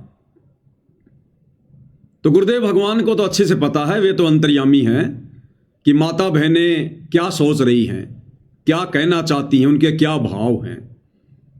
क्योंकि देखो बहन, अगर हम सभी इसी प्रकार से, क्योंकि हर शब्दों में कहीं न कहीं बहुत सारी बातें ऐसी हैं, अगर हम हर शब्द में चेंज करने लग गए तो जब हम भगत भाई बहन आने वाले समय में हम कभी इकट्ठा होंगे और मिलकर गुरु की महिमा करेंगे, तो किसी के सुर क्या होंगे, किसी के सुर क्या होंगे, तो सतगुरु की महिमा में फिर विघ्न पड़ेगा। तो गुरु अंतर्यामी है, हमारे भाव को अच्छे से वो समझ रहे हैं। दूसरी बात, संध्या आरती के लास्ट में जो हम सतगुरु की महिमा करते हैं कि गुरुदेव भगवान की, कि अंतर्यामी एक तुम आत्म के आधार, जो तुम छोड़ो हाथों में कौन उतारे पार। और फिर हम शब्द गाते हैं कि मेरे गुरुदेव भगवान दियो काट काल की फांसी। इसमें अंतिम चौपाई से पहले एक चौपाई आती है, जिस चौपाई को हम सत्सेवक भाई बहन नहीं बोलते हैं, और पूज्य गुरुदेव भगवान उसको बोलते हैं। और क्या कहते हैं कि उसमें परमात्मा कहते हैं कि तुम्हें कहाँ ढूंढ के लाऊं, मैं तड़प तड़प रह जाऊं। तुम्हें कहाँ ढूंढ के लाऊं, मैं तड़प तड़प रह जाऊं। आप गए अमर अस्थान अस्थान, दई छोड़ तड़पती दासी। आप गए अमर अस्थान अस्थान, दई छोड़ तड़पती दासी। तो हमारे गुरुदेव भगवान ना तो कोई दास है ना कोई दासी है। और सांसारिक तौर पर देखें तो गुरुदेव भगवान स्त्री नहीं है, गुरुदेव भगवान तो एक पुरुष की भूमिका में है। और फिर भी गुरुदेव इस शब्द के लास्ट में अपने आप को दासी कहकर संबोधित कर रहे हैं। आप गए अमर स्थान, दई छोड़ तड़पती दासी। अब कोई कहे कि गुरुदेव भगवान ने तो दास बोलना चाहिए, दासी क्यों बोल रहे हैं? क्योंकि यहां पर आत्मा की तरफ से संबोधन किया जाता है। आत्मा की तरफ से हमें सिखा रहे हैं गुरुदेव भगवान कि हमने आत्मा से आरती करनी है। और आत्मा ना कोई स्त्री होती है ना कोई पुरुष होती है। आत्मा तो गुरुदेव ने बताया वो तो पुल्लिंग है, पुल्लिंग। तो इसी प्रकार माता बहनें जो शब्द गाती हैं कि सुख संपत्ति परिवार धन और सुंदर नारी हो, सपने में इच्छा नहीं करूं गुरुआन तुम्हारी हो, तो माता बहनों ने वहां पर नारी शब्द का ही प्रयोग जो है वो करना है। और गुरुदेव भगवान ये वाणी इसलिए बोलते हैं भाई और बहनों, क्योंकि गुरुदेव भगवान ने 12वें पंथ में आकर और एक मुंह बोला गुरु धारण किया था। तो 12वें पंथ की जो आत्मा है, गुरुदेव ने उसके अनुसार ही भूमिका करनी है। और 12 पंथों में कभी भी गुरु को परमात्मा नहीं माना, किसी ने ना माना जाता है। इसलिए गुरुदेव भगवान ने कहा है, अपने मुंह बोले गुरुदेव भगवान की स्तुति करते हुए, क्या कहा है कि तुम्हें कहां ढूंढ के ले आऊं, मैं तड़प तड़प रह जाऊं। अब भाई अगर गुरु भगवान है, गुरु अगर परमात्मा है, तो परमात्मा को ढूंढने की क्या जरूरत है? परमात्मा को ढूंढने की कहां जरूरत है? और भगत ने ये तत्व ज्ञान होने के बाद में फिर भगत ने तड़पने की क्या जरूरत है? कल को गुरुदेव भगवान यहां से जाएंगे, सतलोक वापस जाएंगे, तो हम तड़पेंगे? फिर धिक्कार हमारे ज्ञान को। इसका मतलब हमें ज्ञान ही पूरा नहीं हुआ जो हम ये सोचकर हम तड़प रहे हैं, चिंतित हो रहे हैं कि गुरु जी गए, अब हम मेरा मोक्ष कैसे होगा। अरे गुरु भक्ति की पूरी खुराक खिला के गया है, मर्यादा बता गया, मर्यादा में रह भक्ति कर, ले लेगा गुरु। वो तो शब्द स्वरूप ही है। पहुंचूंगा एक क्षण में जन अपने के काज, उसके लिए क्या शतलोक क्या पृथ्वी लोक। वो तो दिन में 1,00,000 बार शतलोक जाता है, 1,00,000 बार आता है। लेकिन गुरुदेव भगवान ने 12वें पंथ से मुंह बोला गुरु बनाया था। तो 12वें पंथ के नियम अनुसार कि उन 12 पंथों में किसी ने भी गुरु को परमात्मा नहीं माना और ना 12 पंथों के गुरु थे परमात्मा। हालांकि आदरणीय गरीबदास जी स्वयं जो है परमात्मा थे, लेकिन भूमिका उन्होंने 12वें पंथ के अनुसार की। इसलिए 12 पंथ से जुड़ी आत्माओं ने कभी भी अपने गुरु को परमात्मा की दृष्टि से नहीं देखा। तो गुरुदेव भगवान ने भी वैसी जो है वो लीला करनी थी। तो 12वें पंथ की आदि अधूरी नादान आत्माओं के आधार से गुरुदेव भगवान कह रहे हैं कि हे गुरुदेव भगवान, जब आप हमें छोड़ के चले जाओगे, शतलोक चले जाओगे, तो हमारा क्या होगा? हम तो आपकी याद में तड़पेंगे, फिर रोएंगे। आपने इस दासी को छोड़ दिया यहां पर, आत्मा को। तो हमने इस प्रकार की बेवकूफ़ी नहीं करनी है। इस 13वें यथार्थ कबीर पंथ में सतगुरुदेव भगवान के शतलोक जाने के बाद हमने उसी उमंग से, उसी लगन से, उसी श्रद्धा से, जैसे आज हम वर्तमान में भक्ति कर रहे हैं, जैसे आज हम वर्तमान में अपने घर पर शब्द रूप में गुरु जी को विराजमान करके भक्ति कर रहे हैं। उदाहरण के लिए मान लो भाई और बहनों, आज 25/9/2025 को जो गुरुदेव की जमानत होनी थी, मान लो ये जमानत परमात्मा जज में प्रेरणा करके स्वीकार करवा लेते। अभी आश्रम वाले क्या करते? ये तो किसी के बाप को भी खबर नहीं होने देते, क्योंकि हाईकोर्ट का सख्त आदेश है, भीड़ जमा नहीं होनी चाहिए। तो ये क्या करते? चुपचाप गाड़ी में बैठा के गुरुदेव को कहीं ले जाते, रोहतक में या धनाना में या कहीं और मुश्किल से 10-15 भक्तों तक ये बात रहती कि हाँ गुरुजी बाहर आ गए। बाकी संगत को कानों कान ये लोग खबर नहीं होने देते, और ना आप और हम सत्सेवकों को इस बात की होती खबर। हालांकि वर्तमान में तो बहुत सारे सोर्स हैं हमारे पास में, गुरुदेव के मुकदमों की सारी नकल है, उनके नंबर हैं, हम जब मर्जी कंप्यूटर में 2 मिनट में देख लेंगे जमानत हुई कि नहीं हुई, जैसे कि आज हमने देख लिया। और इन आश्रम वालों ने सूचना नहीं दी संगत को कि जमानत रद्द हो गई। ये कहते हैं हमने शाह न्यूज चैनल बनाया है, शतलोक आश्रम न्यूज चैनल, सच तो हम दिखाएंगे। अरे अपने भक्तों को तो सच दिखा दो जो तुम्हें दान धर्म दे रहे हैं। अरे आश्रम वालों एक छोटा सा वीडियो तो बना के डाल देते आज का कि गुरुजी की जमानत कैंसिल हो गई। तुम तो भक्तों को सच्चाई नहीं बता रहे, जगत को क्या खाक बताओगे? तो मान लो भाई और बहनों, यह भी कोई तरीका ना होता सच जानने का कंप्यूटर वाला, और आज अगर गुरुजी की जमानत होती तो क्या होता? ये लोग सीधा गुपचुप में गुरुजी को ले जाते और किसी को कानून खानी खबर भी नहीं होने देते। अब गुरुजी तो जेल से बाहर हैं और हम भगत भाई बहन गुरुजी को जेल में समझकर अपने अपने घर पर भक्ति कर रहे हैं, सत्सेवक। तो ठीक इसी प्रकार आप और हम भगत भाई बहनों ने आज वर्तमान में गुरुदेव शरीर रूप में जेल में बैठे हैं, कल को जब शतलोक चले जाएंगे उस समय भी हमने इसी भाव से, इसी श्रद्धा से, ठीक इसी प्रकार गुरु को पल पल अपने घर में, अपने घट में, शब्द रूप में अपने घर पर, अपने सिंहासन पर विराजमान मानकर कि गुरु तो भैया मेरे साये की तरह मेरे साथ है, मेरे शरीर की धड़कन की तरह मेरे साथ है।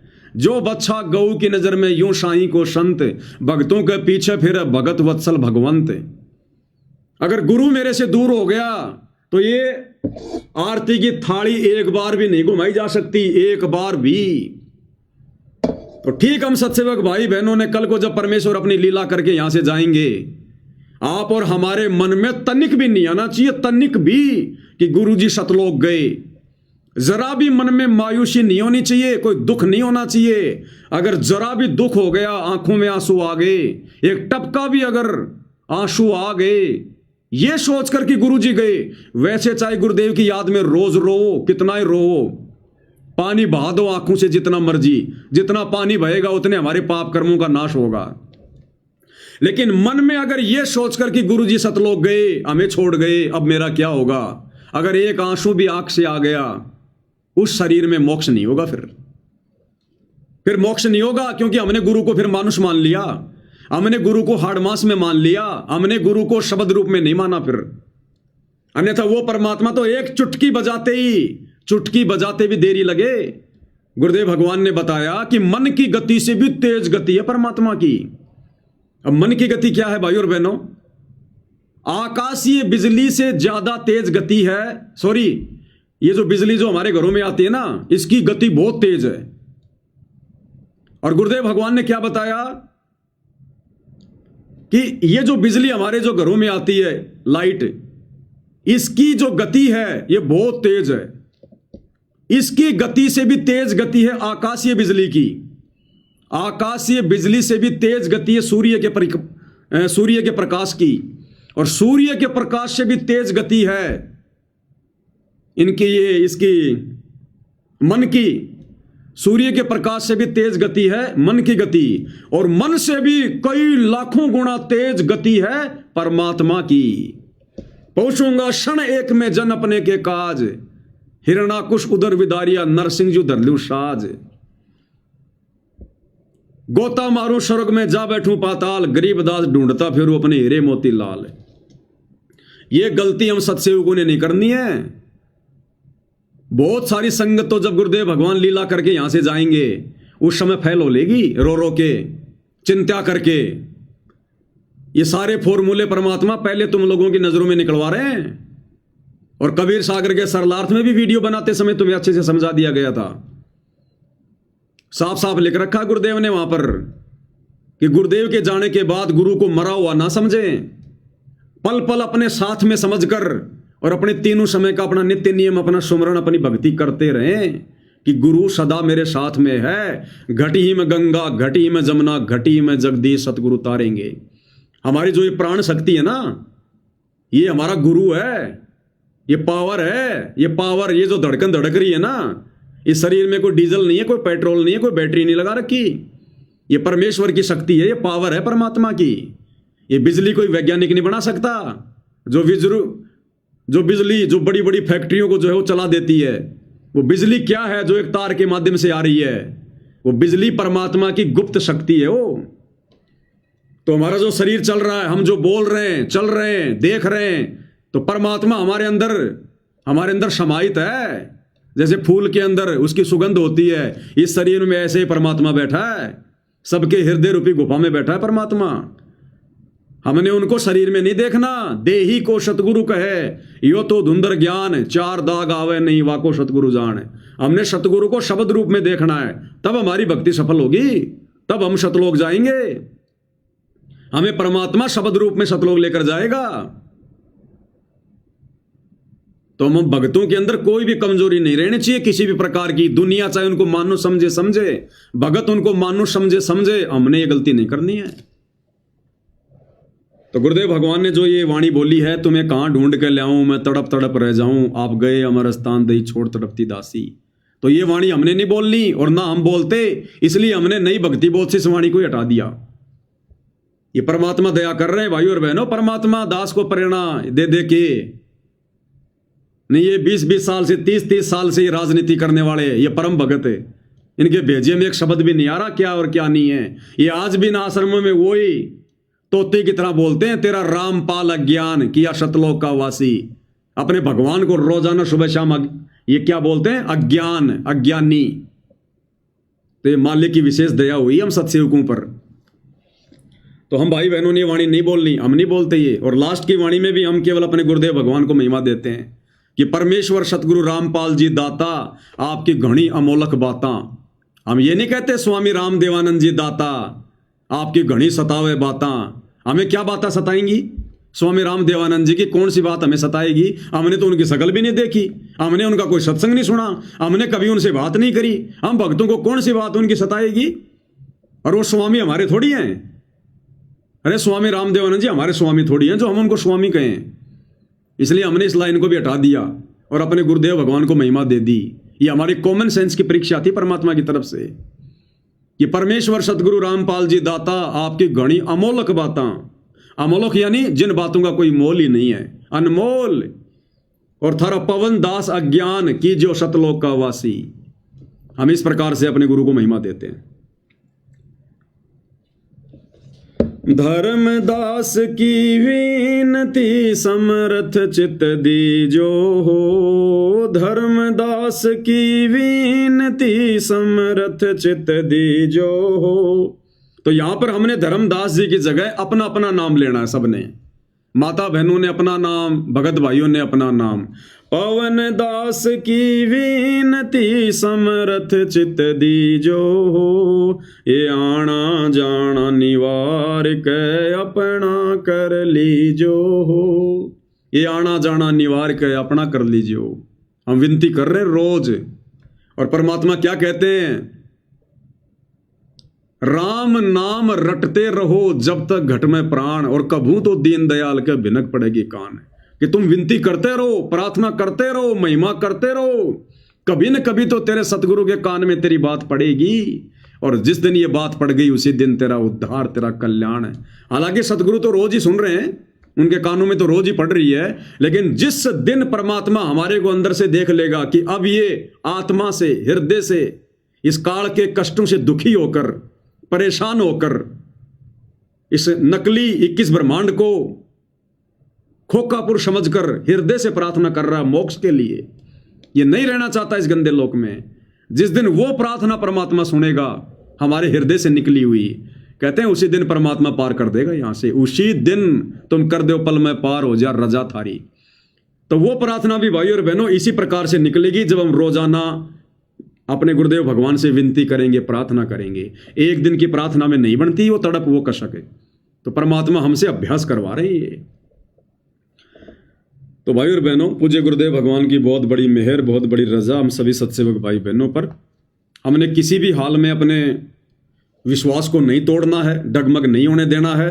और आज हमारे विश्वास की जीत हुई है, हमारे विश्वास की,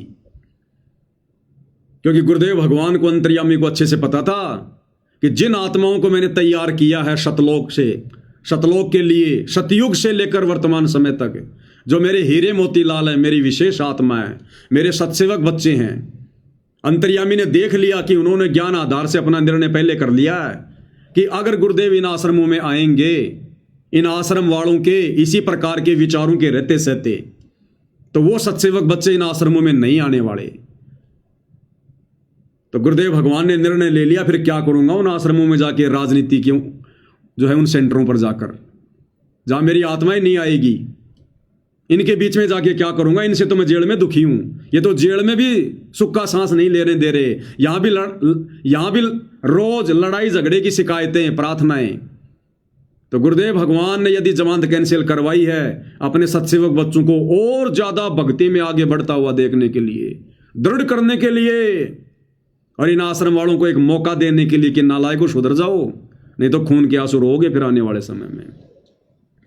तो भाई और बहनों, पूज्य गुरुदेव भगवान के आशीर्वाद से आज की सतगुरु महिमा में केवल इतना ही। परमात्मा हम सबका मार्गदर्शन करें, हमें सद्बुद्धि दें, गुरुदेव भगवान हमें आशीर्वाद दें, इसी प्रकार भक्ति मार्ग पर आगे बढ़ने के लिए प्रेरित करते रहें। तो आज यही अपने शब्दों को विराम देते हैं। बंदी छोड़ सतगुरु रामपाल जी परमेश्वर जी की जय हो।